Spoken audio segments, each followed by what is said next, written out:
It never stops, does it? It absolutely never stops. Well, that answers my very first question right off the bat. What does a sound like? Do we have at least that in One Piece? It absolutely never stops. Well, that sounds better. Welcome to what it's like to be on vacation when you're at Jay's Geek House. What is up, everybody? This is Jay, aka MultimediaJay, with the bandwidth swinging around all over the place. But that's quite all right because the ISP is going to be downgrading my service. I made the call that everything takes effect 2 days from now, and according to the representative, the upload bandwidth on the cheapo package they have is now 20 up, so you really only gain download speed from going from the first tier of their internet service to the second tier, which I've been at throughout all of this, because I used to be at the second tier because I needed that for the upload bandwidth. They used to be at 55. Oh, these tags, who cares? These are those tags that, like, don't remove unless you're the customer, but then you can't use, like, you know, this little, like, cat pillow as a prop. Anyways, the bandwidth used to be give me a pair of scissors. So the bandwidth used to be 50 and 5, and they upgraded that to 110. Who cares? It looked like the cat's sitting on a piece of paper. Whatever, man. So the bandwidth used to be 55. They updated it to 110, and that's what I think it's going to go to. I think that the CSR has the speeds mixed up, that it's probably just going to be 10 up, which, I mean, YouTube at 1080/60 caps at 9 grand for a bit rate, and it starts complaining at you if you go too far above 9 grand as a bit rate. So we'll see what happens, and then if we'll see, you know, if dropping the speed down does anything like the service tech said it did.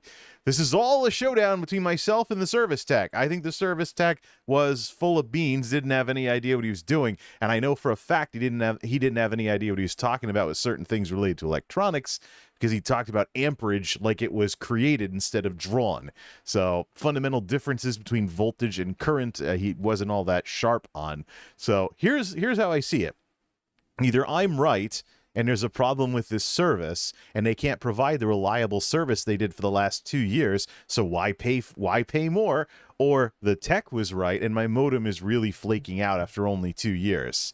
At which point, you know, until I want to buy a new modem, then why pay more? So it doesn't matter. The same thing's going to happen either way. It's like, oh yeah, top end speed at 200 is too much. Yeah, as if bandwidth is constantly stressing your modem instead of when you actually use it.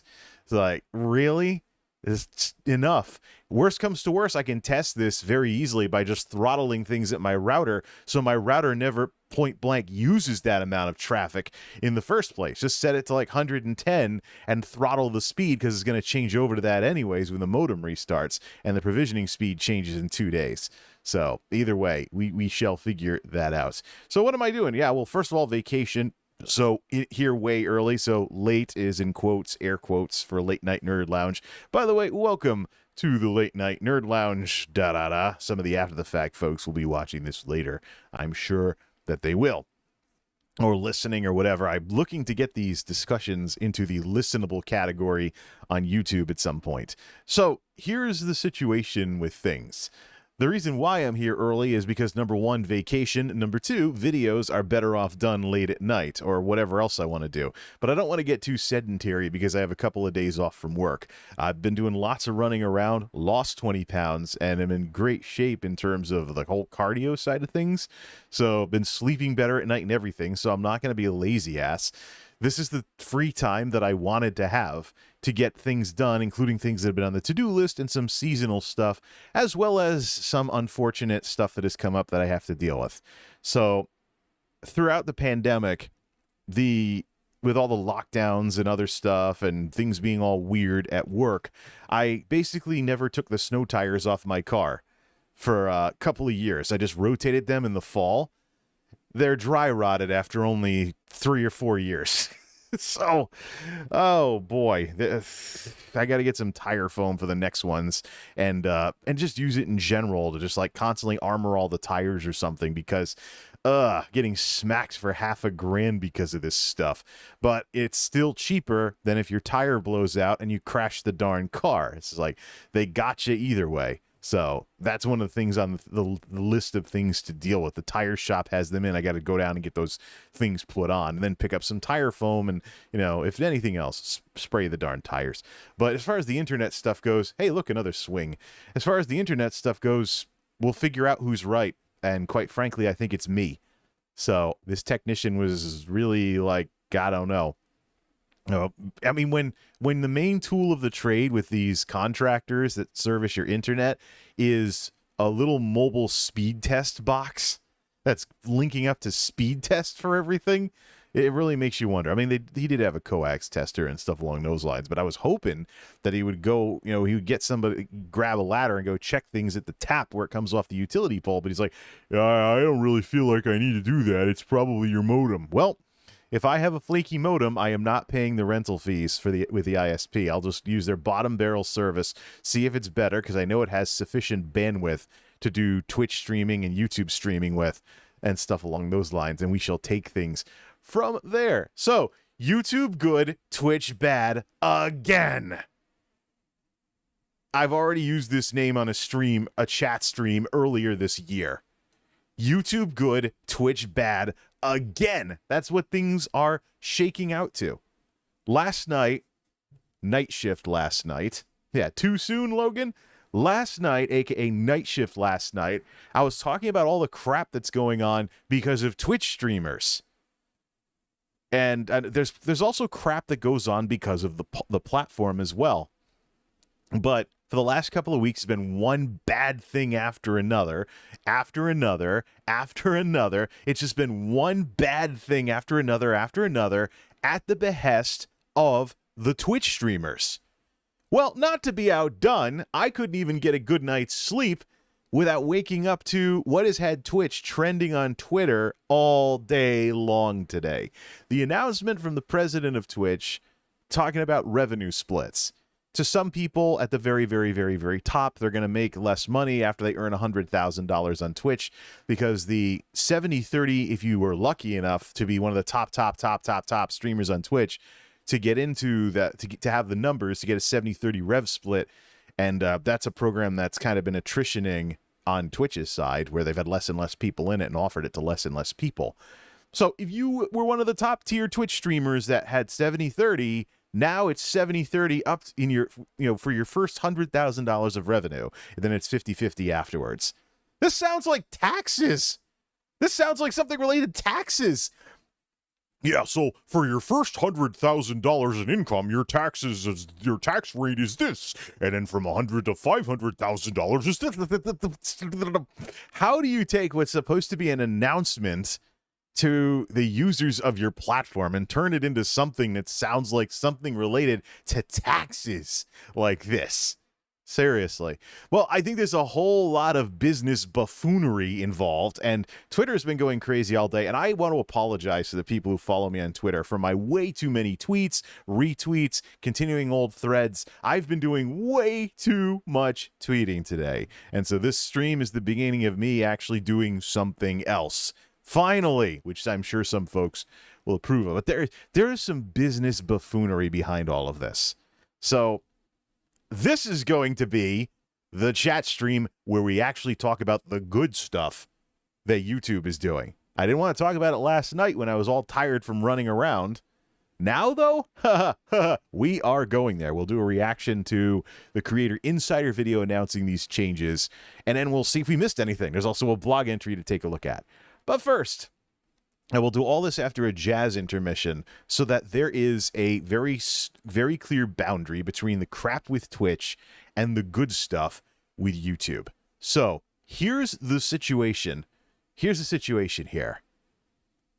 Twitch, there was a letter from the president, Dan Clancy, and let me get set up for web browser mode, which is currently set up for Chrome.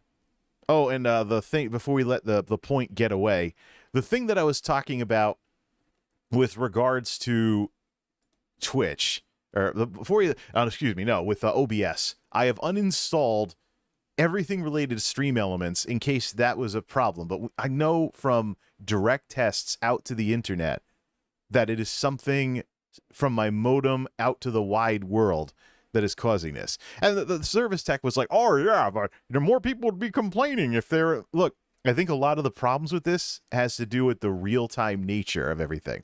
I can actually see the lag spike show up when I run a speed test and it tests the upload bandwidth.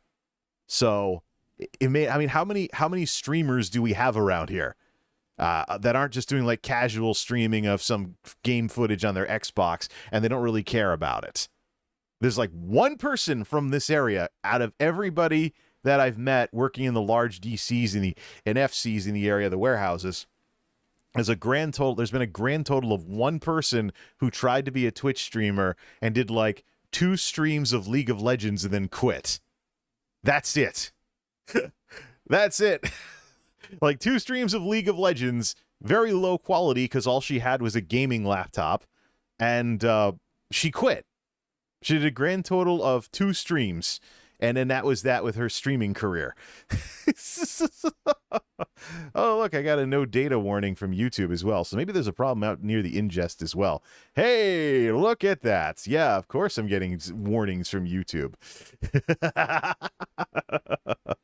Oh, but there isn't a problem. Just blame my modem. Yeah, right. Well, with these chat streams, as long as it doesn't hard cut, you can still listen to them anyway. So I go a little 90s music video every so often. Who cares? Maybe this is what was going on with the frame rate drops in my gaming streams as well, and I just never knew it because I wasn't watching a real-time output of the upload bandwidth and stuff. So, all right, let's get to this Twitch stuff. Then let's take our little jazz intermission and come back for the much, much better YouTube stuff. Unlike last go-around, this discussion will actually have a clickable program guide so people can bounce around to everything, those who watch after the fact. I'll take some time tonight and put all of that together. So hopefully I'm not trying to do this with a 3-hour monstrosity like that discussion I had the other night. So, all right. This is YouTube after all. You got to treat everything you do like it's a YouTube video in order for it to fit within this ecosystem. So anyways, all the wiggly bandwidth and crap aside, as I see it on my readout here, let's begin with something a little bit. Let's begin with probably the best part of the Twitch thing that's been going on here. Shared it over on Twitter. My top channels. There we go. It's important to realize that platforms do not, determine, people. And if you can find someone cool to watch on Twitch and stuff like that, be nice to them. Don't go making fun of them just because Twitch is dragging its brand through the mud right now. Top 3, I was hoping this list would look something like this. But Vindalia, JustKath, and Amy Kim, top 3 streamers. I thought these things only came out once a year. This is actually part of a publicity blitz to try and get me to watch more Twitch streamers, but that's just not going to happen. That ship has sailed. Basically, who I'm watching right now is basically it. V does game streaming, Kath does IRL and travel all around the world, and Amy Kim is from Korea, and she does very, very friendly around the house stuff. And she'll do arts and crafts. She'll do IRL in her neighborhood or something, or she'll have like a mellow chat stream, stuff like that.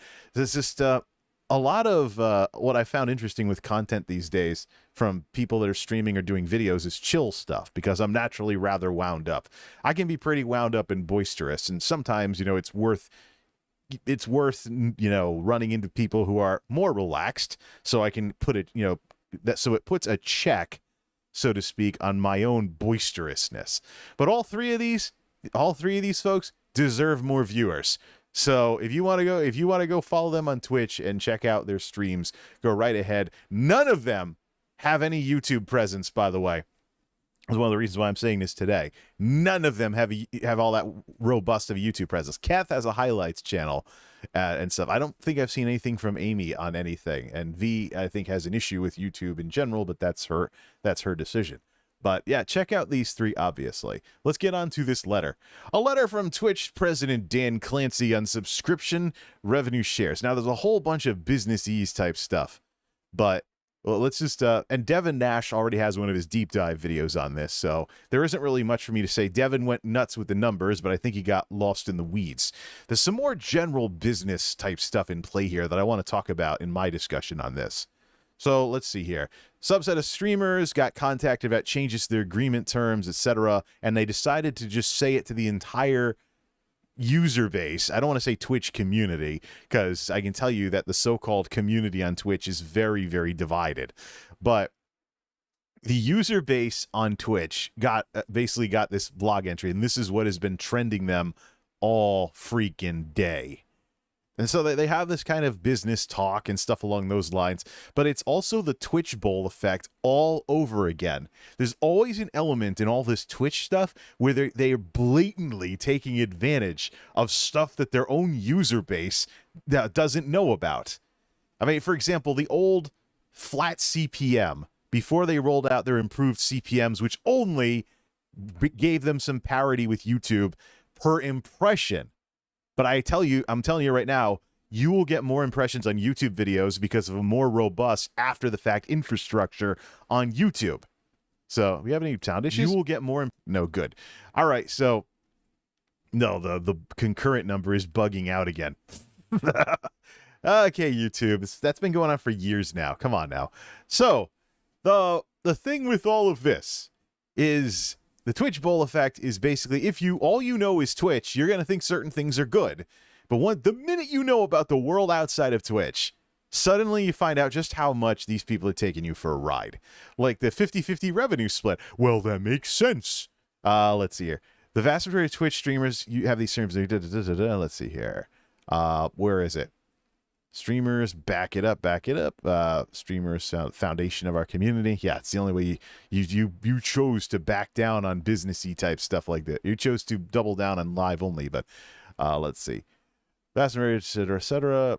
All right, let's stop trying to read all that. So when you first learn about the 50-50 thing, you'll think, oh, that makes plenty of sense. You do your part, Twitch does your part. Yeah, until you learn that YouTube has 70-30 plus transcoding baseline to everybody, plus an after-the-fact presence, the ability to be a personality on a comprehensive platform instead of a streamer on a streaming platform. And then you find out that there's other services like Patreon where that share drops even lower.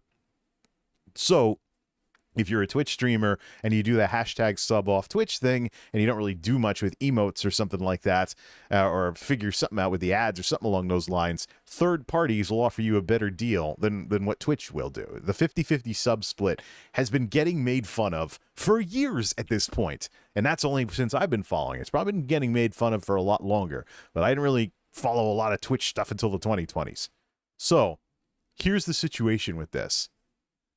There was a premium setup, but now it's only for the first $100,000, etc. And the streamers that have the subs to be affected by this are the biggest of the biggest of the big. It's only the streamers with 100,000 subs or $100,000 in revenue or higher that are affected by this. These are really, really big people that consistently maintain thousands of subscribers. Thousands. There were some folks on Twitter like Lakari talking about it. He doesn't have the amount of subs to be affected by this. So this first $100,000 thing, it's nowhere near as big as people are flipping out about. This $100,000 thing affects only the top of the top of the top, and by the time somebody is that big of a streamer, they probably have somebody helping them out with finances or something, so they have like varying revenue streams and other stuff. So it's not the worst thing in the world if their income drops with that 50-50 split. However, this has caused an uproar all across Twitter, because it looks like, to people who don't go over these details, that Twitch is taking people's money. There are countless Twitch streamers saying, Twitch doesn't care about me on Twitter right now, who will never be affected by this because they are little 20 concurrent Twitch affiliate. There we go with that again.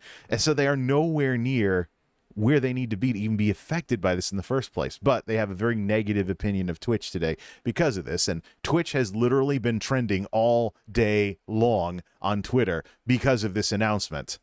More so than any of the individual streamers involved in the scandals involving the user base. That's kind of been a rotating list, and I keep telling Twitter, don't show me that stuff. Stop forwarding that crap to me to go all Weird Al about it. But more consistently than any of the streamers that were landing in the trending tab for all the crap that's going on with them, Twitch all day long. Why? Keep your drinks handy. We will need them. Hope they're good and stiff, too. Revenue above $100,000 will be split at the standard 50-50 split. But you need to be among the biggest of the biggest of the biggest. There's probably other income streams that eclipse this. So the bigger you got, the way it works these days, the bigger you get as a Twitch streamer, the more Twitch probably gets eclipsed by something else, like a sponsorship, sponsor deals, Twitch bounties, things like that. And then Twitch has tried to make a smaller version of that for certain partners with things like ad incentive program and stuff along those lines. But it's also interesting to note that Twitch and YouTube are going in two very different directions. Let's just go full cam for this sucker. YouTube started out with ad revenue sharing, which was the original name for what we call monetization circa 2007.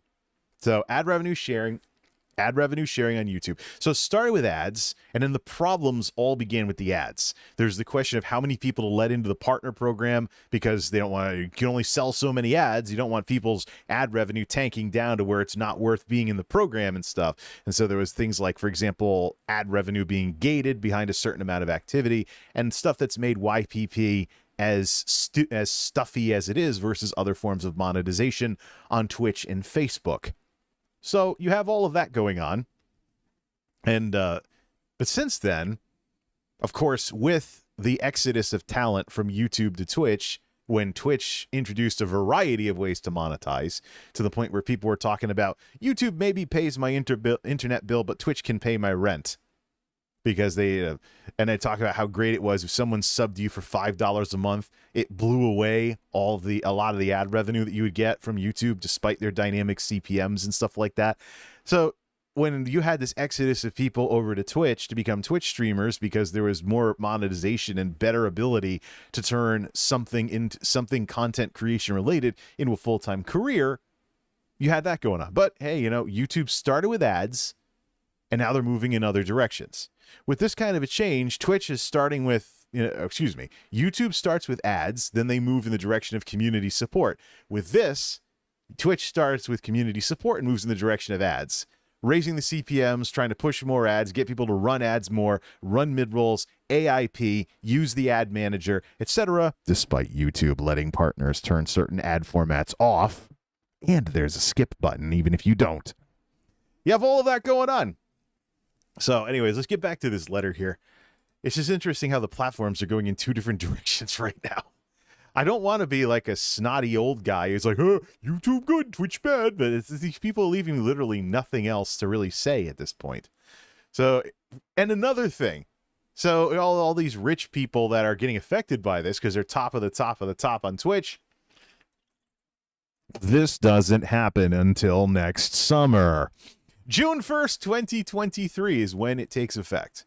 So, and afterwards, streamers will only be affected once their existing contract is up for renewal. So there are so many things. There are so many things in this letter. There are so many things here that it's just, they're being blown out of proportion. Like, the people that are affected by this revenue cut are going to be only the people at the top that already have a lot of money in the first place. It doesn't even take effect anytime soon. But people, it's just like Twitch-mageddon on Twitter today. Oh, look at Twitch, so horrible. Everybody's chiming in on absolutely everything related to this stuff. Let's look at the rest of the letter here.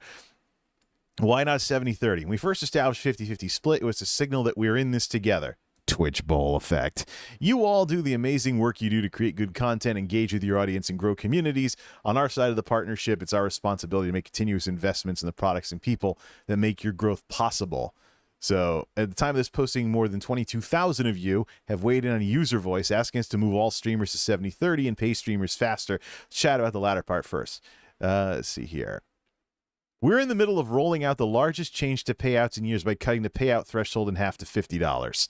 All right, so that's one of the ways that Twitch has tried to carve out some positive PR for themselves. Instead of a $100 payment threshold, there's a $50 one. What are the transaction costs? And another important thing about the $50 payout threshold, it sounds good until you really think about it, is that it'll stop affecting you once you get to the point where you're making $100 a month. It no longer matters. So literally, the folks that were affected by and if you're not making $50 a month, you're not going to get the $50. So literally a small group of small streamers making between $50 and $100 a month on Twitch were affected by this. That's the sum total of who this change is in play for. And they're trying to claim it as this big, wonderful thing for the entire Twitch community. This itty-bitty subset of itty-bitty streamers who are between $50 and $100 a month. Plus, what kind of transaction fees are there? Of course, some of them are better than others. It depends on how you get paid, what your transaction fees are, but it's little things that add up as far as I'm concerned. You spend like 10 years streaming on Twitch. How much money are you giving Twitch because of this? How much money are you giving Twitch because of this stuff? That's like cutting the payout threshold in half to $50, okay? So if you're between $50 and $100 a month, you're affected by this.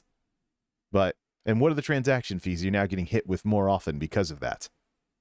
Either way, this only applied to a tiny group of tiny streamers.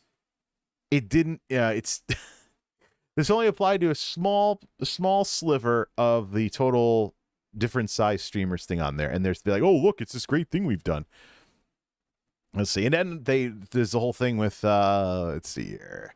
Ad incentive program, 27% more streamer revenue. Oh, average revenue per viewer. I used to keep an eye on that kind of stuff. Average revenue per watch hour. Oh, yes. And then the other gaffe that people have called out is they talk about the infrastructure services that power Twitch as though they're paying the consumer cost for it, when it's an Amazon thing. They're getting it from essentially themselves. Like, spare me the drama here. It's like, spare me the drama. Ugh. Oh boy. Am I getting too worked up about this? Where's the thing that goes on my finger? Am I getting too worked up about this? Let me see this. Yeah. What are we up to? I mean, I was really relaxed earlier on this first day when I'm not running around so much. What do we have? 76 beats per minute. Yeah, that's because I've been running around all week. 55 earlier when I was relaxing. But yeah. Ads incentive program name if you have driven an increase of 27% more, blah, blah, blah. Enough of this. Enough. The general gist of all of this is who this affects is much smaller than who's going around screaming on the internet about it. This is a thing. This whole revenue cut is only for a small portion of streamers at the tippy top of Twitch.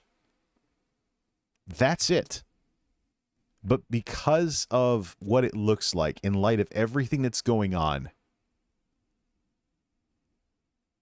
it is being blown out of proportion by the internet in copious amounts. In light of this, since this is probably this is a huge PR blunder for a change that mostly is going to affect the people at the very, very top, I think Mr. Clancy should resign as president of Twitch. Like, how do you get that high up in an org? How do you get that high up in an organization and have a problem like this? How do you biff something like this when you're that high up the ladder? What was in the other tab, by the way? Oh, this is Fwizz's response to it, the former head of YouTube Gaming. He has a wonderful response to it as well. But be sure to check it out on Twitter. There's been a bazillion tweets, and it's one of the top ones as well. But there's something very wrong with Twitch leadership that they let the president write a letter like this that is probably working people up for nothing across large swaths of the streamosphere right now. I need to step away from this. I'm just not feeling good about all of this. Let's stretch out. We're only at what for live time? We're only at a half hour of live time. I need to get up and walk around after all this crap. I hope this is the worst of what it is that we're talking about today. But yeah, Twitch. What were you thinking? And what's going on, Twitch, at your top levels of leadership that you let the president do something like this? What's going on? Why didn't anyone talk? What were there checks on the president writing this letter as to, it might cause a lot more bad PR that is completely disproportionate to how bad it really is? I don't know what happened here, and I think I'd rather not know. We shall return after I clear my head from this crap.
What a freaking mess, man.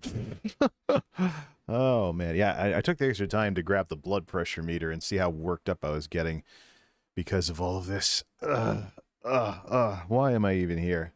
Why am I even here doing this? We know the days had lots of bad news and stuff, and it's supposed to be a vacation, and I'm turning this into another form of work. All right.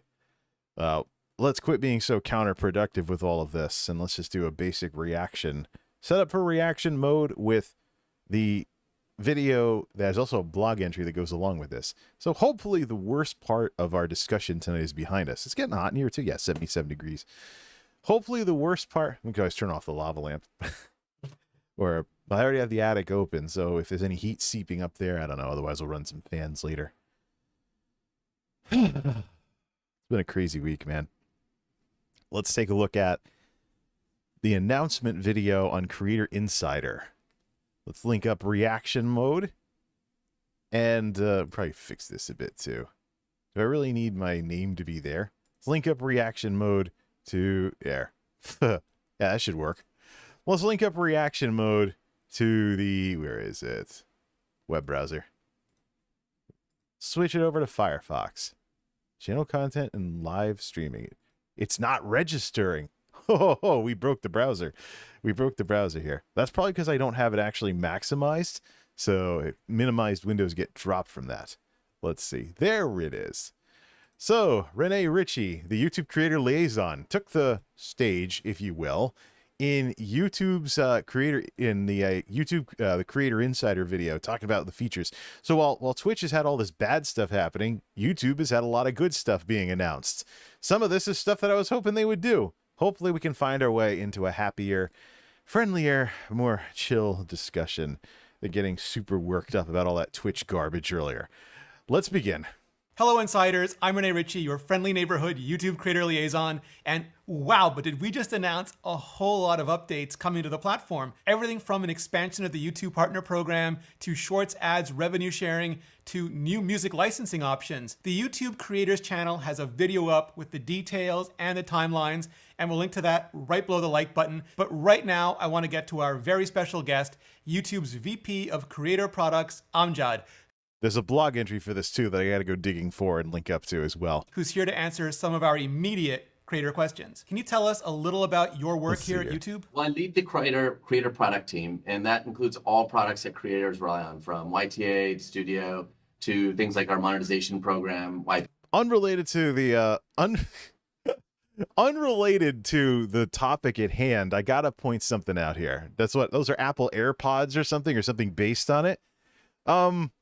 Has anyone ever thought about, number one, I don't like ivory electronics because plastic yellows after several years. So if you get a lot of life out of your electronics, they might start yellowing on you. But don't these like AirPod type thingies look like he has cigarettes hanging out of his ear? Did somebody not think of that with these AirPods and these wireless earbud things that are so popular these days? Like if they're the wrong color and the wrong shape with the wrong connector on the end, it looks like you hung some droopy cigarettes out of your ear. We continue. VP, fan funding products like channel memberships and paid digital goods as well.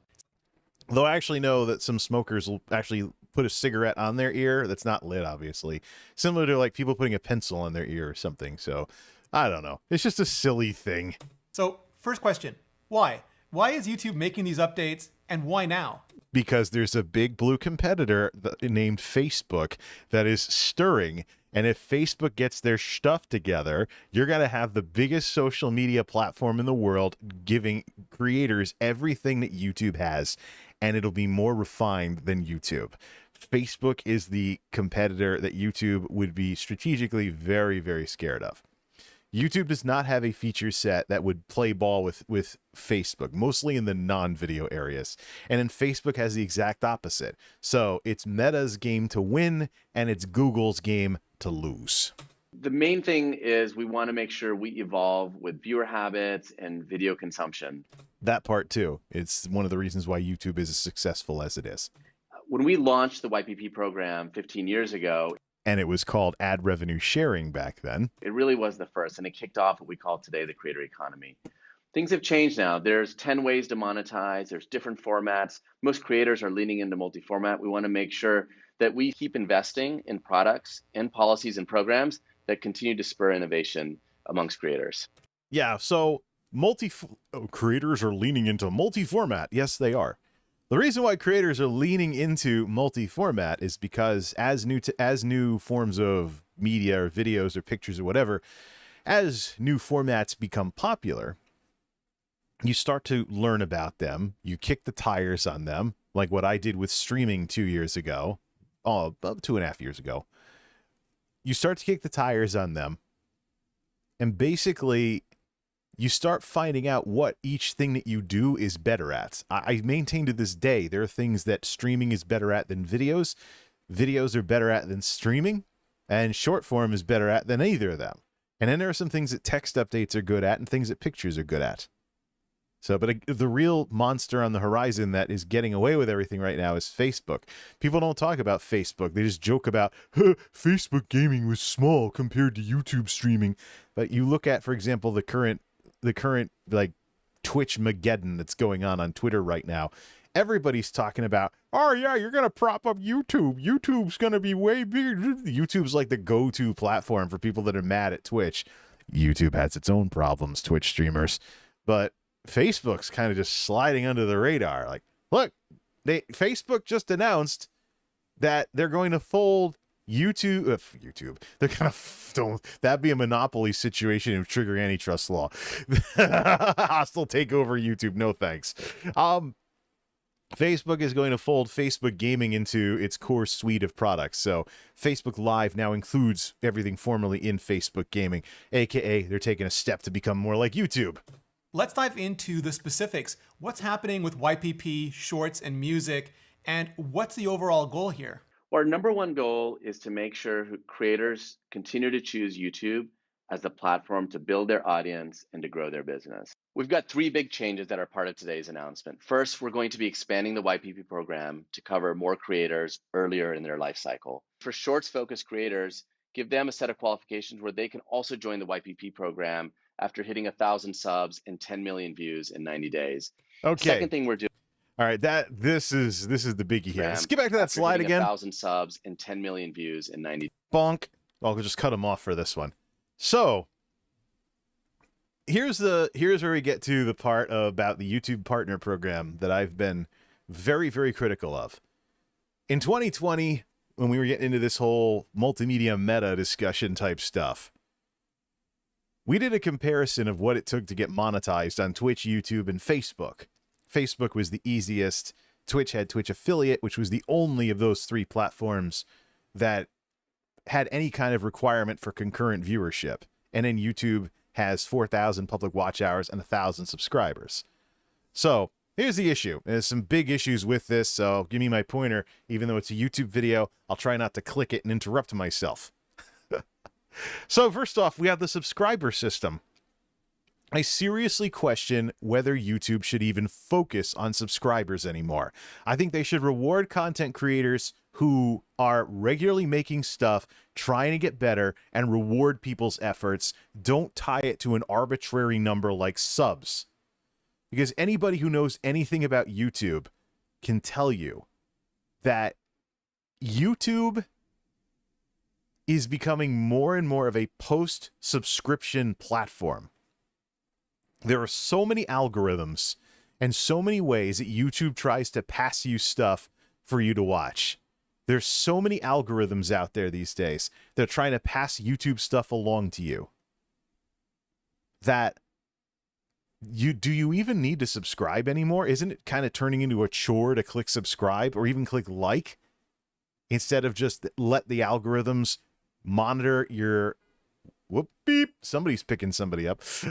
Let the that's what I get for not doing these things at late night times. 8:22 at the Geek House. So these things that hope nobody sets off a car alarm. These things that doesn't it seem like, you know, all of this engagement stuff is like a chore, especially on mobile. You're just sitting there watching videos on your phone. You don't care. You're just swinging around. So do you even think about trying to sub to creators and watch YouTubers anymore? I really think I thought the subscription system should go 10 years ago. when it wasn't a good replacement for RSS, and there were the beginnings of the algorithm crap getting in the way of what people say they want when they click subscribe on somebody. When they subscribe to somebody's content. And I think you can change. Let me just put that up like here. I don't need this to actually be in the frame. When you subscribe to someone's content, you should be sending a message to the system that says, I like what this person does. Please show me more. Use the arrow keys. Please, show me more of what this person does. Now, we'll just do this. Please show me more of what this does, they're saying by doing that. So, but you have algorithms all over the place, including in the subscription system. So the algorithms are still being the middleman, even with the subscription system. It's just, even with a system where I should be able to click a button that says, I want to watch this person's stuff. I can't know that with 1,000 subs. So then 4,000 watch hours, that's something where you just get established, get some videos getting views, make evergreen stuff that people want to watch after the fact. So when the algorithm starts playing with it, even if you don't go viral, you eventually have enough stuff on the channel to hit 4,000 public watch hours.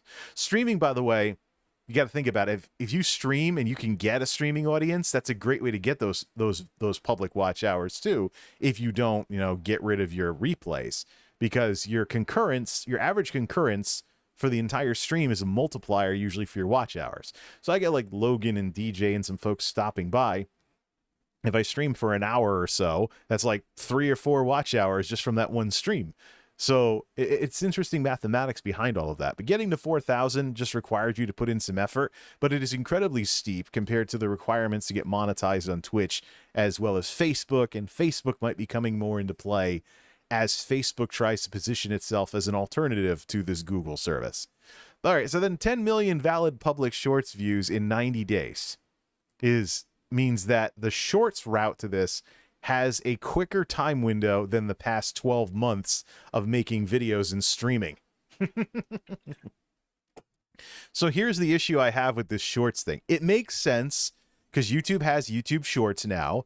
They're getting into short form, chasing after TikTok. There are going to be people who primarily want to make simple videos on their phones, and they should be perfectly welcome in the YouTube ecosystem, even though it's a bit of a walled garden right now because of horizontal versus vertical formats and stuff. So the shorts player and shorts algorithms tends to be its own little thing compared to the entire rest of YouTube, although YouTube has taken it into the fold. However, because this is a 90-day evaluation, how is this not going to turn into some way that YouTubers come onto YouTube and they get partnered through shorts because they think it'll be easier? They just make as many like minute-long smartphone videos as they can to do what small channels will already do with regular videos that are longer. If they can't grow very big, they have a bunch of small videos where the nickels and dimes, so to speak, add up to your 4,000 public watch hours. So my channel is like, 6,000 public watch hours? That's with a whole bunch of videos that are very, very binge watchable. But I'll bet any money there's going to be YouTubers coming in armed with only a smartphone that are going to get into YouTube Shorts and are going to go after this 10 million views in 90 days thing by trying to go viral. So if YouTube wants to populate the shorts ecosystem with tons of quick videos for people to watch to like make something bigger than TikTok, this'll do it. But I'm telling you right now that there's a back path, so to speak, for shorts, there needs to be an adjustment to this on long form video. Because I can tell you right now, there will be YouTubers who go the shorts route to get monetized before they start getting serious about making videos. And maybe that's the intent. Maybe it's like, oh yeah, start with simple little smartphone videos for practice. And make a bunch of them. So you have plenty of ways to practice being a video maker. And then later on, you basically can get better equipment, learn how to edit, and make regular videos or something longer. Maybe that's the intent. But I got a feeling that because there's a quicker way, or a quicker looking way, may not actually be quicker. That's a lot of views to get in 90 days.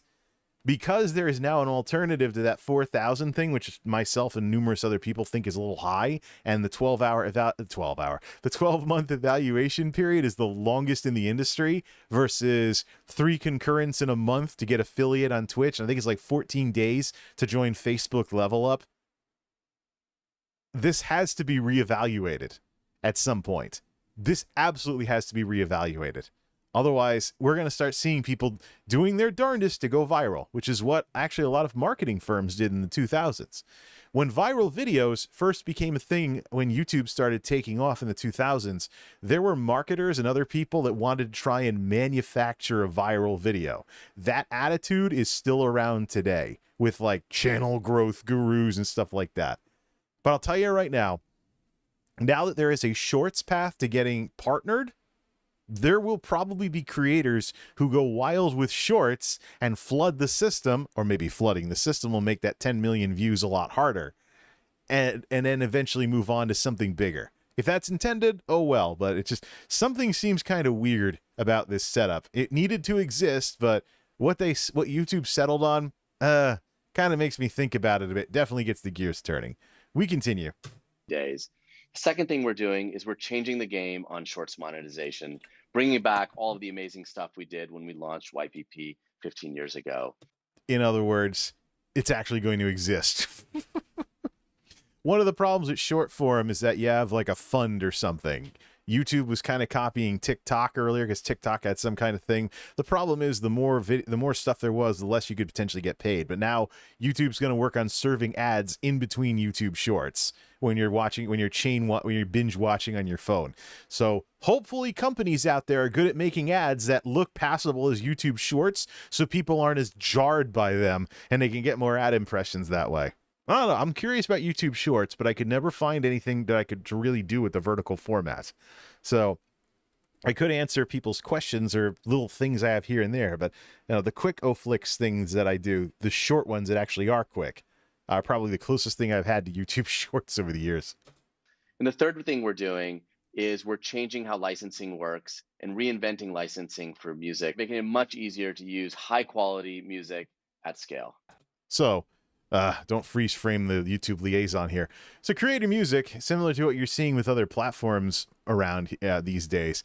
Creator music is a thing where you team up with record companies to either rev split your music. If you use a commercial song in your video, you can split revenue with the record company, or buy a license. So it's officially being done through YouTube now instead of like the Smart Sound directory or something.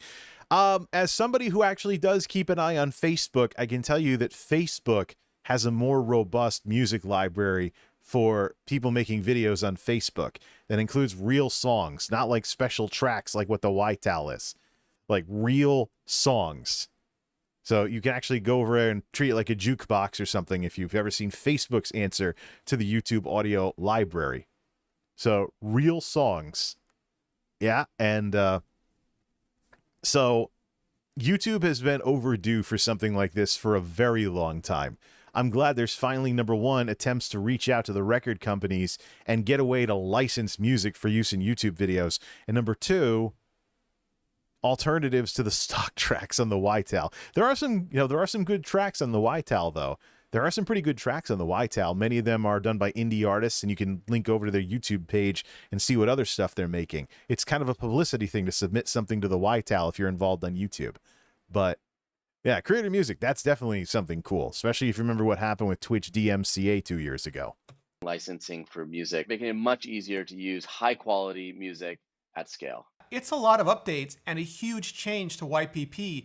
And to be honest, I think creators may have a wide range of reactions to it. I mean, I'm still an active YPP creator and I'm excited about it, but I can see with others it might depend more on the types of content being made, the different approaches and strategies, and maybe even how long that we've been on the platform. Like new mobile-first and shorts-focused creators will probably see this as the opening of the gates, an enormous opportunity, but OG long-form creators may think it's more of a lowering of the bar or wonder how it might affect what we're paid.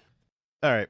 So first order of business, when it comes to that point that creator, it's more of a... I'm trying to freeze frame at the right spot, but I'm not having very much luck. So creator liaison here, Rene Ritchie, talking about this. This already happened when Twitch introduced Twitch affiliate.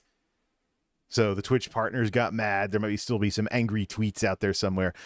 There was an issue when Twitch introduced Twitch affiliate. The partners got upset. But look, the truth of the matter is the platforms evolve and stuff like that. Who really cares? You know, especially with ad revenue, you get established enough to the point where you're getting memberships and donos. It can smoke the ad revenue easily. So it puts the onus on you as a content creator to make people want to tip you as opposed to CPMs. Lowering of the bar, or wonder how it might affect what we're paid? It's a good question, Rene. So for the original creators, folks who have been on the platform a long time, nothing changes with respect to VOD earnings, fan funding earnings. We have not changed the bar when it comes to brand safety as well. All of those expectations still apply. What we have done, though, is for creators who are earlier in their journey, we're going to give them a chance to be able to earn directly from fans much earlier than they do today.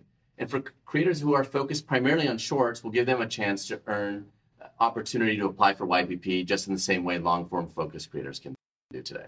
So, pucker up. Come on now. Freeze frame the guy at the right spot, Jay. So this guy just alluded to something that's also in the announcement vlog, the announcement blog with a B, about some of the changes to the YouTube partner program.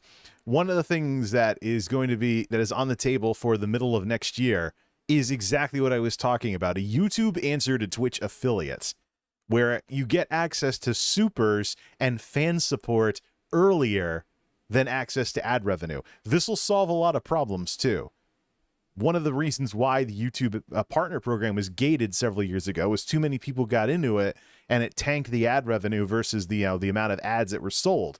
So it was gated to bring the numbers back up. My issue is YouTube wrote themselves in a right to monetize, and since that went into effect, ad revenue's been tanking anyway. So ad revenue is kind of a nice thing if you get it. But if they let ad revenue get too low, nobody's going to care about it. People aren't going to be running ads. They're not going to be running ads. And, the ad blocker thing, YouTube is officially neutral on that.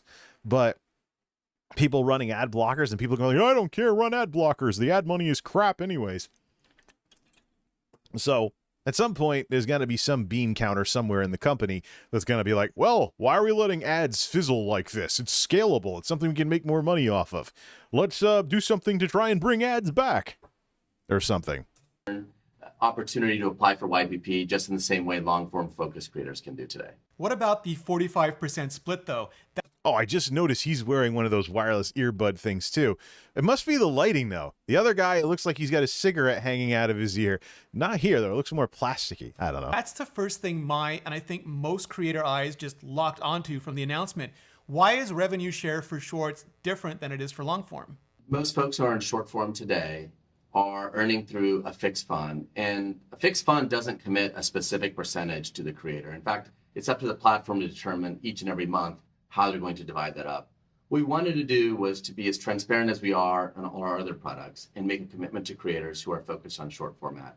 And we do that based on every product's characteristics. So, for example, in fan funding, we share 70% with the creators. In long form, where a lot of the ads are on the video itself, we share 55%. And in short form, we're going to share with all creators who are part of the feed. As a part of that, that means spreading it out across all the creators, whether it was right before the ad or 3 videos away from the ad. Shorts is also an area where we're investing a lot of product and engineering time into things like creation tools. You think? But that's how you keep up with TikTok, who's very quickly moving in YouTube's direction with the 10-minute long TikToks that can be a thing these days. They also have live streaming too, as well as trust and safety. And so part of that rev share is being aware of the investment we need to make. I really, really like that we're focusing on stability, consistency, predictability, and especially sustainability here. That's a growing issue for creators, especially around short form and short funds. But it does prompt the question, how will ads pay out compared to the funds? One of the key design considerations for this was to build a model that was sustainable and where creators would be able to earn just in the same way they've been able to earn in YPP over the last 15 years. So based on our experience this past year with the Shorts Fund, we expect more creators will be able to earn through rev share, and the majority of creators will earn more than they did during this past year in the Shorts Fund. Okay, let's switch to music for a minute. Okay, now we get into talk about the whole music thing. Yeah, but I mean, Shorts monetization, it needed to exist. I think that's probably one of the things holding back YouTube Shorts is people are like, oh, should I even monetize them if I'm a partner or something along those lines? But the thing is, money motivates people. So you'll have people that want to make stuff if they think there's something in it for them, especially when you're sacrificing hours of your free time or whatever to edit something together versus getting a minimum wage job. I mean, YouTube ad revenue for smaller creators has been a meme for a very long time. So, but even then, a little tiny like baby carrot on a stick is still better than no carrot. There's going to be a music library for shorts and creator music for long form, but why are they two different things? They're really two different formats when you think about it. In short form is sub 30 seconds where you're trying to get a quick soundbite in to make that impactful moment. In long form, you're talking about potentially a 10, 20-minute video where a really specific song played at full length is an important part of that conversation. Karaoke TikToks. Nuff said. So we think that using music is really different in those, and so we built two different models that are really appropriate to those formats. For more with Amjad and what all these announcements mean for the creator economy, make sure you subscribe to Roberto Blake because they're going to be doing an in-depth interview very soon, and we'll link to it in the description as soon as it goes live. And as always, we want to hear your questions, so drop them in the comments and you might see them in a future video. So why is Roberto Blake dragged into this? Now, why are we passing this off to third parties? I don't know. I might check out the interview anyways, but YouTube's been kind of making a name for themselves. YouTube's been making a name for themselves by doing all this communication directly. The Roberto Blake thing is kind of a curveball. I don't normally see that from these folks. But that's the announcement. That's the announcement video for the new features, but there's also a blog entry that we have to take a look at. So let's get up. I actually do need to refill drinks this time, not just chilling out from something earlier. Let's play some more jazz music and let's get up and stretch. We're at the hour mark here. Hey, I'm on vacation. I'm going to be doing, you know what the sad part is, since these are like half hour type things, I could do this with ad breaks on Twitch if I really wanted to, but it's vacation. Let's not get too stressed out about all of this. Let's check out the blog entry when we get back.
Let's see if that helps anything.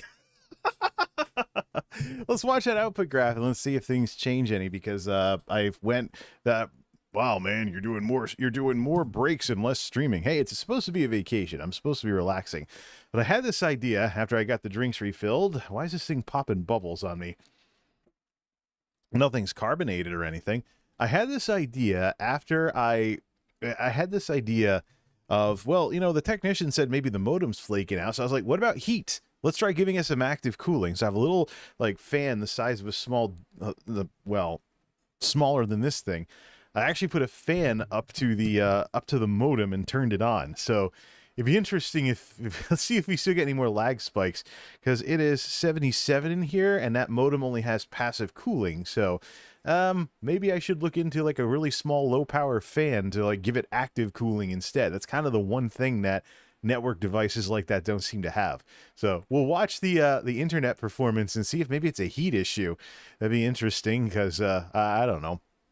It does run a little warm, and it's definitely been warmer in here than it has been in a while. Let's get that blog entry set up as we keep an eye on this to see if we have any more dips in the bandwidth. If this thing fixes it, then, well, I would still have downgraded the internet speed anyways to save money. But let's see. There's a blog entry, but for this, we're going to have to switch back over to Google Chrome, and let's talk about that. So we went over the video last go around before the break. We went over the video where we talked about this. So maybe me going to Twitter is not going to be such a good idea, because I have to sift through all the nonsense about Twitch, which now TwitchCon is trending. YouTube blog. The latest YouTube blog thing here is probably going to be... All right. Made on YouTube, supporting the next wave of creative entrepreneurs. All right, switch off to browser mode, and let's... this has to be dark mode, right? Oh, maybe not. I don't know. It doesn't seem to be all that bright, although I did kind of turn pink there, so... Let's... Oh, nope. It's not the cooling. See, Service Tech? See that, Service Tech? It is not the cooling. Look at that. What are we down to? Like $3,000 going out? Yeah, it's not the modem. Service Tech, stop trying to blame my modem. I got some nice cooling on it right now, and it's still screwing up. Whatever. Browser mode. Link the web browser up to Google Chrome, and let's proceed with this. The window has to be visible in order for it to be set up here. Excuses about this darn service. Either way, you could also try another computer as well to rule that out. Set up streaming on Delosaurus Rex and then try and play something that way. So to make sure it's not like a flaky network card or something like that, rule out Monolith as the source of the problem, so I never do stream on any other computers here. So, made on YouTube, supporting the next wave of creative entrepreneurs from YouTube's official blog. And this is where we, today at the Made on YouTube event, I got to see if there's any kind of videos related to it. So, all right. By Amjad Hanif, Vice President of Creator Products at YouTube. I hope I didn't mess the name up too much. September 20th, 2022. Introducing the next change. What? How about I actually read it? Introducing the next chapter in rewarding creativity on our platform, instead of trying to look at it for a second and then see if I can remember what it says. Its earliest days, YouTube opened the door for millions of people. Hey, there's cookies. Shut up. In the earliest days, YouTube opened the door for millions of people to share their voice, find a community, reach a global audience, build a business. YPP in 2007, then ad revenue sharing, meant that creators could, for the first time, share in the revenue and earn money from their content. This unique business model means you only succeed when our creators do. Well, same thing with any of these platforms, as well as radio and TV stations. And creators are succeeding. These creator entrepreneurs are building successful businesses of their own with employees and full-fledged operations. Over the past 3 years, we've paid creators, artists, and media companies over $50 billion. Today, we introduce the next chapter in rewarding creativity on our platform, no matter what that looks like. We're announcing more ways for creators to become partners, new ways to make money with shorts, and a reimagining of how music industry and creators work together. Let's see here. Updates to the partner program, new opportunities for YouTube Shorts, and music. So, what's this? More pathways for creators to make... Is this the video? Hold on. We might want to react mode this thing. What is it? Hey everyone, YouTube launched some huge announcements What channel is this on? for creators, and we're here. Oh, it's the official YouTube channel, of course. Well then, let's get Firefox going again so I can actually be signed in. Let's do a reaction to that too while we're at it. Boy, we sure do get, get changed up quite quickly with this setup now, don't we? React mode is actually... creators and Shut up. Don't start too soon here. And it's probably going to filter out the music anyways. Swap the browser over to Firefox. All right. That's browser mode. Take me over to reaction mode. So we can stop seeing like documentaries about Sega and stuff. All right, well, let's do this again. It's only a minute long. Hey everyone, YouTube launched some huge announcements for creators, and we're here to break it all down for you. Number one, YouTube is creating even more ways to join the partner program by introducing new lower thresholds to qualify. Oh, where was this in the Creator Insider video? Here I am like, oh yeah, the blog talks about this more than the videos do. I'm subbed and belled with all notifications. Why didn't I see this? Come on, algorithms. And opening it up to Shorts creators. 15 years ago, the YouTube Partner Program launched the creator economy, and over the past 3 years, they've paid out over $50 billion to over 2 million creators, artists, and media companies. That is $45 million a day, $1.9 million an hour, and $528 a second. Every second for the past 3 years. Serious? Number two, starting in early 2023. Okay, we just went over this. Shorts monetization, yeah, there needed to be a path for shorts because you can't really have an entire genre that doesn't have access to some form of YPP when streaming and videos already have that. Creators in the partner program will now be eligible for Shorts monetization. Creators are going to be able to keep 45% of the revenue generated on their Shorts viewership. And that's a smaller revenue share, by the way, than on regular videos. 55-45 in favor of the creator. Now it's 45-55, not so in favor of the creator. But hey, you can make more shorts. And starting today, audiences can tip their favorite creators using super thanks. Ah, yeah, super thanks. Yeah, who remembers those? Right, that's one of those things that YouTube's not doing a good enough job telling people about and getting the word out about. So there isn't the kind of dono culture like there is on Twitch. But super thanks are available for shorts as well. That'd be pretty cool. So that's 2 bits of good news. Here comes the third. Samir, cue the music. Oh, is this the YouTube affiliate thing that...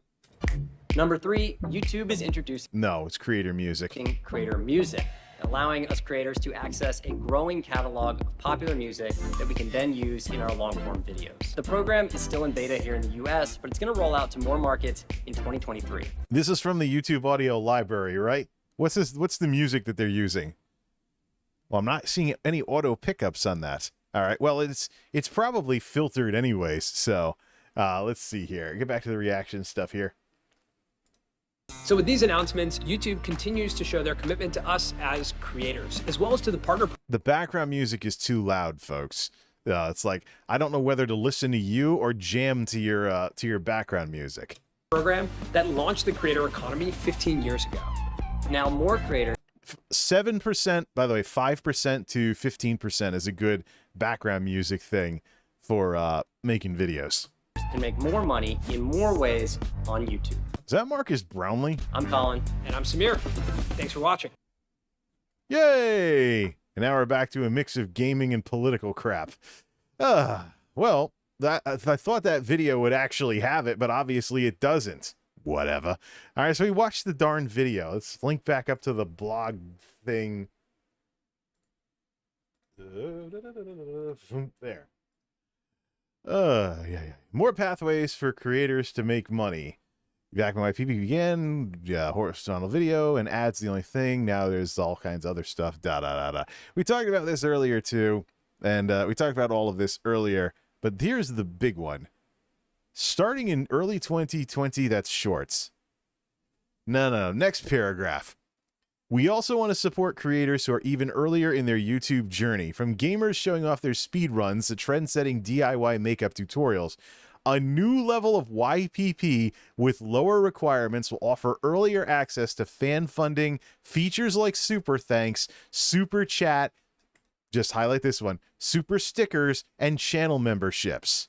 To reward creators across a range of formats, we'll have the paths for long-form shorts and live creators to join this new tier in 2023. Stay tuned for more details. Of course, this isn't the first time I've seen YouTube announce something cool and then take years to make it. Live redirect as raids. But, yeah. The headphone users will probably want to punch me in the face right now. Oh, wait, that's me. Anyways, to save you the trouble. Let's see here. A new level of YPP with lower requirements will offer earlier access to fan funding features like super thanks to. So everything except ads. This is what I was looking for. Access fan funding sooner, more details in 2023. So access exclusive benefits, receive support, and earn money with super chat, super stickers, super thanks, and channel memberships. So the issue I have with this is, to be clear, wait, maybe not. We'll have to see if YouTube sticks with it. To be clear, nothing will change with our existing criteria. Creators can still apply to YPP with 1,000 subs and 4,000 watch hours, but these changes reflect the diversity of our growing creator community. Creators can choose the one option that best fits their channel while we maintain the same level of brand safety for advertisers. So, what's this thing that you can learn more here? Is that like the advertiser-friendly guidelines? Open a new tab. Oh, no, it isn't. Shorts ad revenues up here first. Oh, no, it's a support thing for this. It's just like a paragraph or so. YouTube partner program. It's just basically the help version of this. All right, it's basically saying the same thing. Starting early 2023, updates to YPP will open up access to partnership for more creators and give them more ways to make money with shorts, including revenue sharing on ads. Hey creators, today we're announcing exciting updates coming to YouTube. First, we're providing new monetization opportunities and expanded access to more— This sounds like I'm listening to a radio commercial. Is this another YouTube video? Expanded access. What channel is this? This is from YouTube creators. Is this switch it back, switch it back. Switch it back to Firefox. Browser, switch off to reaction mode set up for Firefox. I should just have like one of these. I should have like one of these for each browser or something along those lines. Hey creators. Hey creators. Let's actually do a reaction to this one too. Boy, we're really going wild with this. You'd think I was watching MasterChef or something. And expanded access to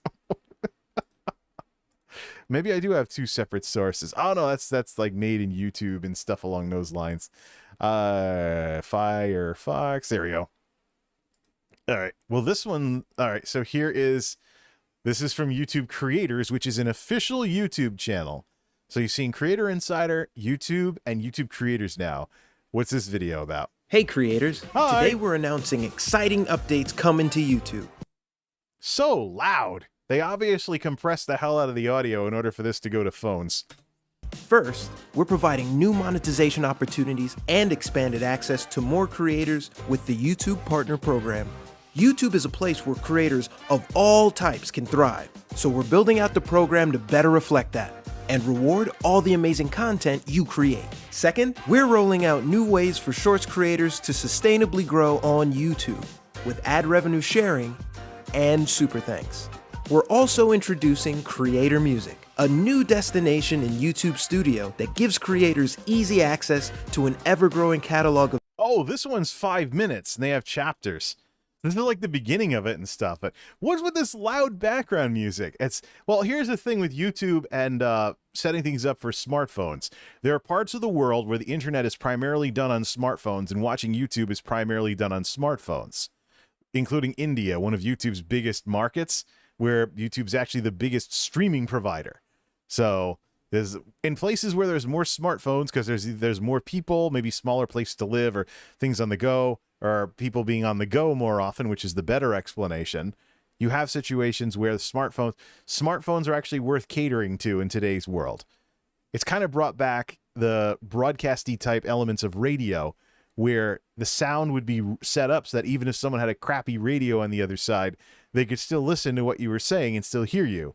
Well, now that applies to smartphones with their horrendous tinny built-in speakers.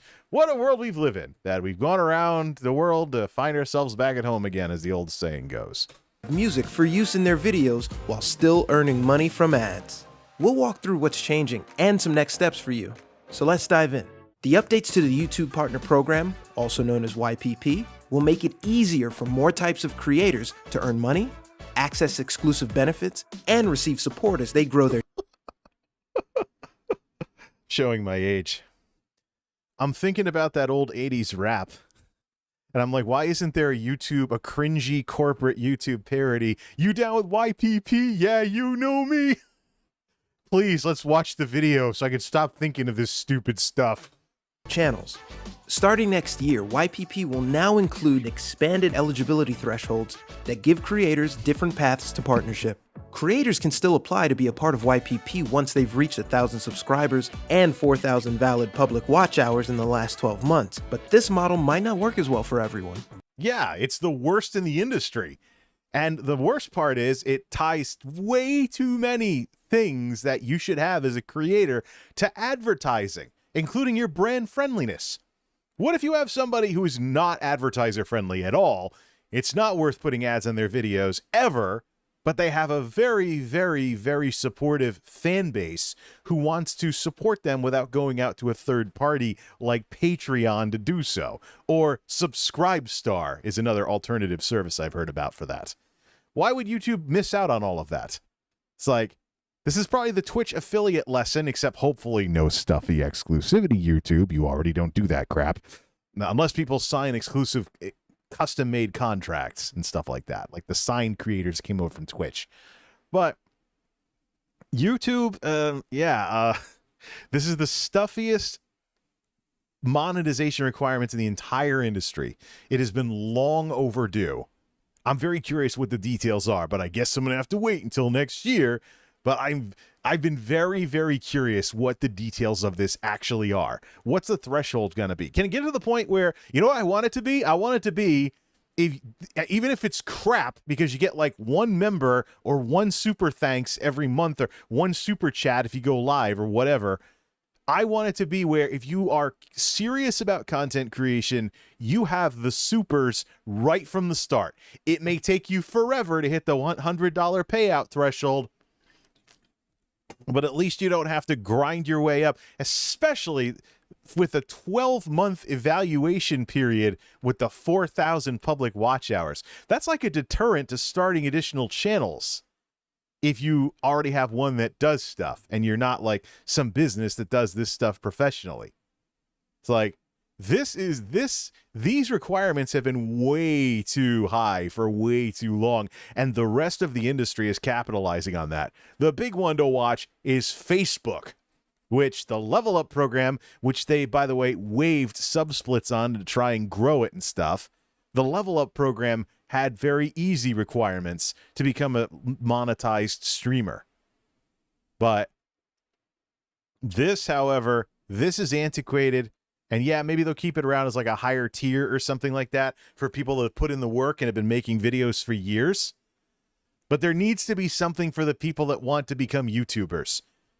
There needs to be something for the people who maybe they hate Twitch, but they just don't want to grind everything out and start over. Yeah, start over. You know that whole thing I was talking about 2 years ago?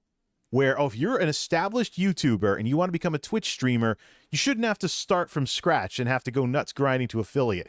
Or not grinding to affiliate. You don't need to, you basically have to figure out the system for that one. But you shouldn't have to feel like you've started over, especially when the platform is way smaller. So, yeah. We can drop down to $2,000 on that lag spike. Nope, that fan is not doing anything whatsoever. You know what I could do? I could buy a network card, an old-fashioned network card, and put it in this computer, and then see if that's what's doing it with these lag spikes. Ugh. But I can rule that out by just getting another computer and streaming some crap on it. All right, yeah. So yeah, the 4,000 public watch hours in 12 months. That's been an issue for a while now. So as an alternative, starting in 2023, creators will also be able to apply to the program with 1,000 subscribers and 10 million valid public shorts views in the last 90 days.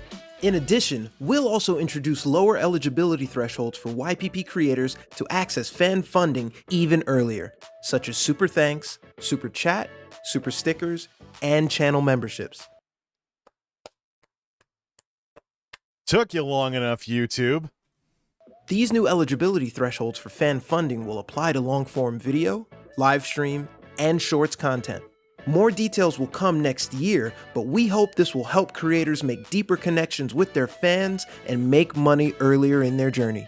Now, I hope that this is a lot less negative than what Twitch affiliate does to streamers.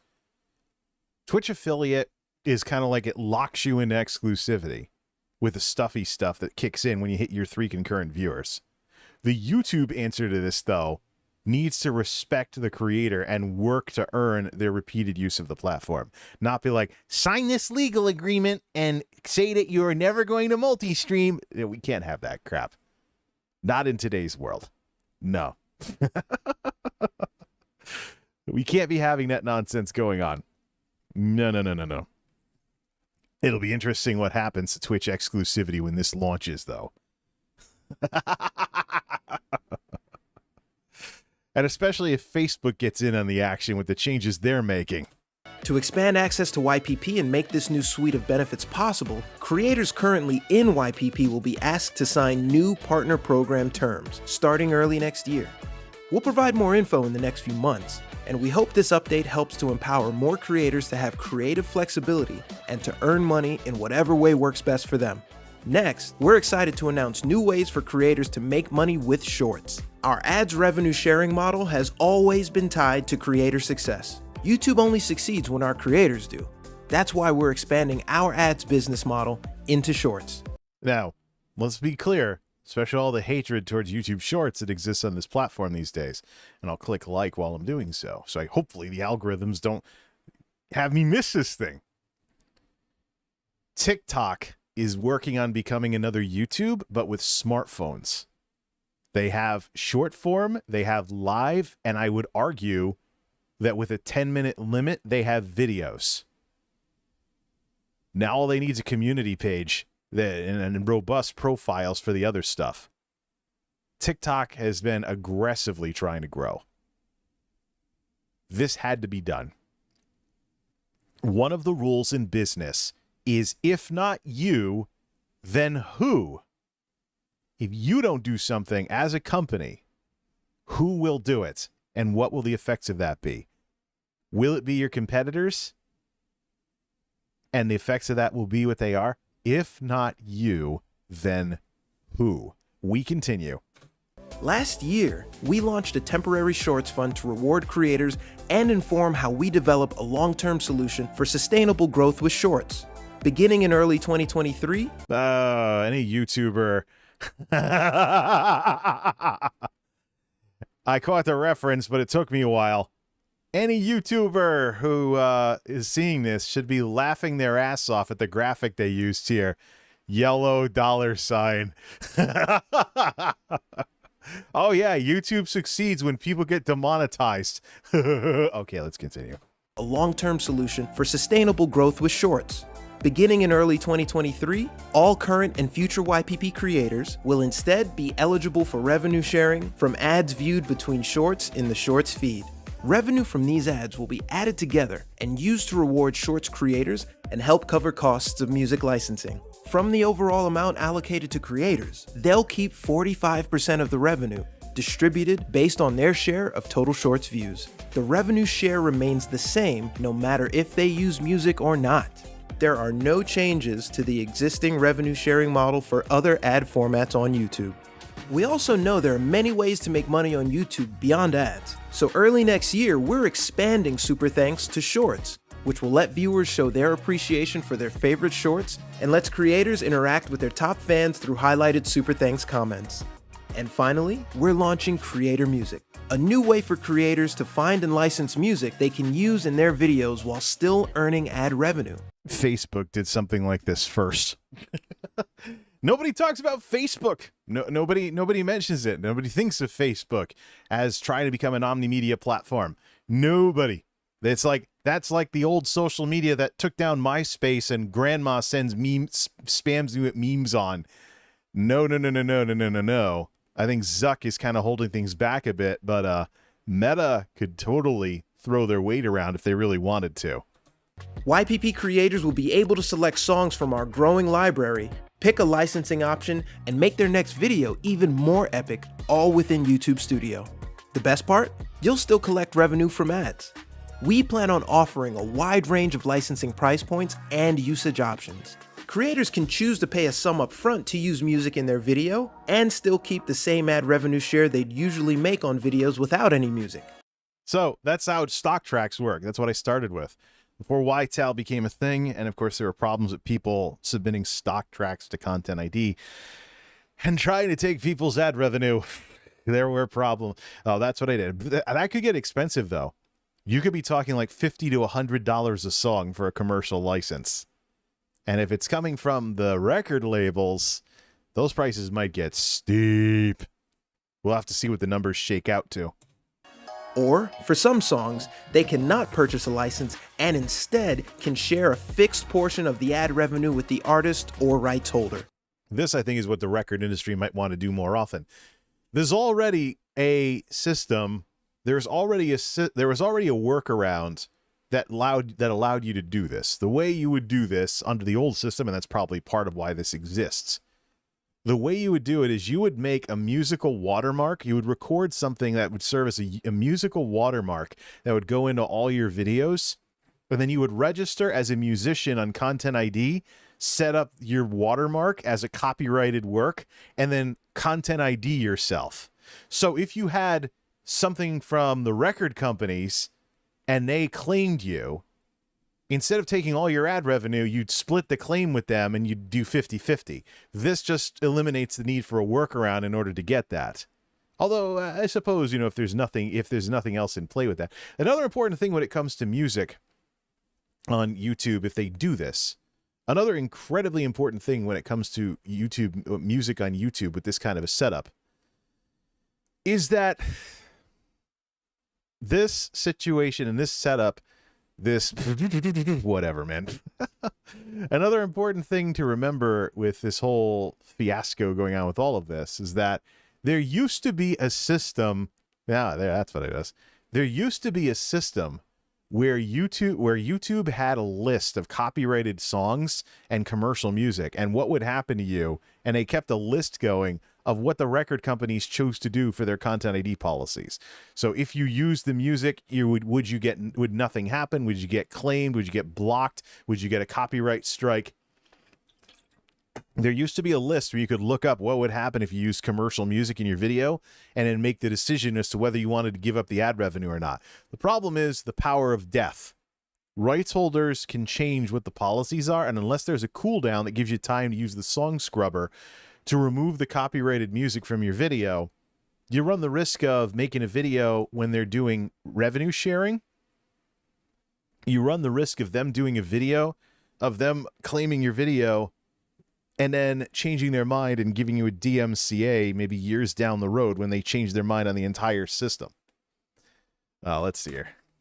We hope Creator Music will help creators to make even more engaging content and give them a chance to earn ad revenue from this content. And we're excited to provide artists with a new revenue stream and avenue to promote their music. Creator Music is currently in beta in the US and expanding to more markets in 2023. We can't wait to roll out these changes, and we're excited to continue to invest in technology that helps creators reach their most ambitious creative goals and build a business. I can't wait to see that in my own creator studio, because it reminds me of the Facebook library, the Facebook music library. I'm curious how the two compare to each other. Stay tuned for more info in the new year and check out the links in the description. Thanks for watching. You're welcome. So are we done getting surprised by all these videos in the blog entries? In the blog entry here, can I actually get back to the blog entry and stuff like that? Link it back to the browser mode. There's nothing there. Set up to Chrome, all this other stuff, etc. There we go. So fan funding is going to be an earlier thing. New ways to earn for shorts. Oh, that's what that was the whole time. 30 billion daily views and 1.5 billion monthly logged in users. So I wonder if that's an MAU type number, because YouTube, the whole platform, has like 2.5 bill.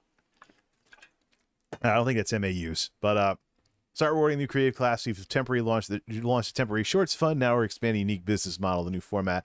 Revenue sharing is coming to shorts. So this is basically a reaction to, it's basically a reaction thing here. Is it a separate service? I shouldn't cover up everything with this thing. Is it a separate service, or will all the YTAL stuff just be thrown into Creator Music?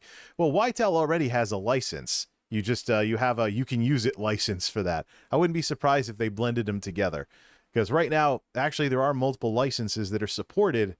What is this? What's this thing here? Anyways, some kind of ad for some kind of like cosmetics. There currently is some Creative Commons stuff that requires attribution on the YTAL. So the license types are still tracked. I wouldn't be surprised if they blended them together. Evolving the soundtrack, YouTube. Oh, there's introduction to this. You know what? Let's turn off this fan. Turn off the main fan. Sure. Turning the main fan. 77 in here. I don't need a breeze. Thank you. This is actually... I'm here to help. Shut up. This is... So you see the stuff that's free on there, and what you see the stuff that's free on there and stuff like that. I mean, then there's one that's $9.99 to license, and there's one that's $30 to license. So this is the kind of the genres they're playing with. It does kind of remind me of Facebook's music library, because Facebook has had this kind of stuff for a while here. Full monetizing potential. Okay, it's getting hot in here. Turn on the main fan. Got it. Turning on the main fan. Wow. They'll be able to instantly see the terms of their song selection. We believe creator music will mean more amazing creator-artist collabs, more new tunes and viewers' playlists, and more ways for artists to break through, all continuing to put money in creators' pockets. So it's not necessarily going to be like Sony Music, or anything of that sort. It's been incredible to witness entirely new industries built by creators on our platform. Yeah, there was a All-American Rejects custom music video that someone did where they smashed an old computer from 2007. It'd be cool to see more of that. Next 15 years. Okay, that's the end of the blog entry. So basically, it's a whole bunch of stuff that's saying the same announcements over and over again. I think YouTube's probably put this across multiple platforms here, like multiple avenues of doing stuff and things like that. All right, it's just like either way, it's nice to see YouTube progressing and just jumping on this opportunity while Twitch is floundering like this. But look, the truth of the matter is, outside of game streaming, where it's the largest in the world, Twitch is a drop in a bucket. The real threats for YouTube are coming from Facebook and TikTok.